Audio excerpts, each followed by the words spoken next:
Southeast Asia at world number 53. Her opponent, Sawangkaew, was ranked 240th in the world. The gulf in class was evident on paper, but tennis isn't played on paper. Sawangkaew was playing on home soil with a partisan Thai crowd backing her every move. And there was history between these two players. Less than a year earlier, at the ITF Takasaki tournament in Japan, Sawangkaew had defeated Eala. Revenge was in the air. From the opening serve, Eala made her intentions crystal clear. She raced to a 3-0 lead in the first set, her powerful ground strokes and aggressive net play overwhelming the Thai player. Sawangkaew managed to get on the board in the fourth game, but it was merely a brief respite. Eala won the next 3 games to close out the opening set 6-1 in dominant fashion. The Filipino contingent in the crowd erupted, one set away from history, but the second set would test everything Eala had learned throughout her breakthrough 2025 season. After blanking Sawangkaew in the opening game, things started to shift. The Thai player found her rhythm in the second game, tying the set at 1 game apiece. Then came Game 3, and with it, controversy that nearly derailed everything. As the game unfolded, erroneous line calls began plaguing the match. The linesman made not 1, not 2, but 3 questionable calls that the umpire had to overrule. Eala's frustration was visible. After the third incorrect call with the score tied it 1-1 in the second set, she did something remarkable. She requested that the linesman be replaced. The request was denied, but the message was sent. Eala was fighting not just her opponent, but also the conditions of the match itself. Adding to the drama was an unusually long break after the first set, seemingly designed to disrupt Eala's momentum and allow Sawangkaew to regroup. When play resumed, the Thai player capitalized, tying the second set at 2-2. For a brief moment, the home crowd sensed an opportunity. Could Sawangkaew mount a comeback? This is where champions separate themselves. Despite the questionable officiating, despite the hostile crowd, despite the pressure of carrying a nation's 26-year weight on her shoulders, Eala refused to fold. She dug deep and found another gear. Taking the 5th game after fighting back from behind, she stretched her advantage to 3-2, then 4-2, then 5-2. She was now 1 game away from immortality. Serving for the championship at 5-2, Eala faced multiple deuces against a determined Sawangkaew who wasn't ready to surrender. But when match point finally arrived, Sawangkaew's forehand sailed out of bounds. The gold medal was secured. Eala held her face in her hands, the emotion overwhelming her as she processed what she'd just accomplished.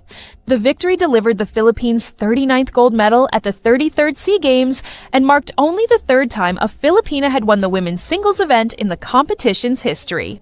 More importantly, it ended what OneOlympics.com report called a drought that had lasted since Eala wasn't even born. The significance of the moment wasn't lost on anyone. In her immediate post-match interview on the court where she'd just made history, Eala told Olympics.com, "I'm so over the moon. To be able to bring this sort of pride to my country is something I've only dreamt about." The tears began falling when she first embraced her parents. In a touching moment, she handed the gold medal to her mother, Riza Maniego Eala, herself a former swimmer who won in SEA Games bronze medal 40 years earlier in the women's 100-meter backstroke. 2 generations of Filipino athletes, connected by the same colors, the same flag, the same unbreakable spirit. What makes this victory even more remarkable is the context of Eala's 2025 season. This wasn't just any year for the young Filipina, it was the year she announced herself to the world stage. She started 2025 ranked 147th in the world. By November, she had cracked the top 50 for the first time, reaching a career high of world number 50 and becoming the highest-ranked Filipino in tour history. The breakthrough moments came in rapid succession. At the Miami Open, she defeated 3 Grand Slam champions, showcasing her ability to compete with tennis royalty. She made her Grand Slam main draw debuts at the French Open, Wimbledon, and the US Open. At Flushing Meadows, she became the first Filipino to win a main draw match at any Grand Slam in the Open era, defeating Denmark's Clara Tauson, who was ranked world number 15 at the time. She won her first WTA Tour title in Guadalajara, Mexico, cementing her status as a rising star on the global circuit. Nearly 354 days after beginning her 2025 campaign at the Canberra International qualifying rounds, her season finally came to an end on that court in Thailand. And what a way to close the chapter. The road to gold at the SEA Games had been methodical and dominant. After receiving a first-round bye as the top seed, Eala faced Malaysia's Shihomi Leong in the quarterfinals. She dispatched her opponent 6-3, 6-2, guaranteeing herself at least a bronze medal. In the semifinals, she faced another Thai opponent, Thesaporn Naklo, a former Iowa State Cyclones player who had caused an upset by defeating Indonesia's Priska Nugroho in the opening round. That semifinal match, played on December 16th, was where Eala served notice of her intentions. She demolished Naklo 6-1, 6-4, becoming the first Filipino to reach the women's singles final since Clarice Patrimonio at the 2017 Kuala Lumpur Games, where Patrimonio claimed silver. Eala wasn't interested in silver, she wanted gold, and she wanted history.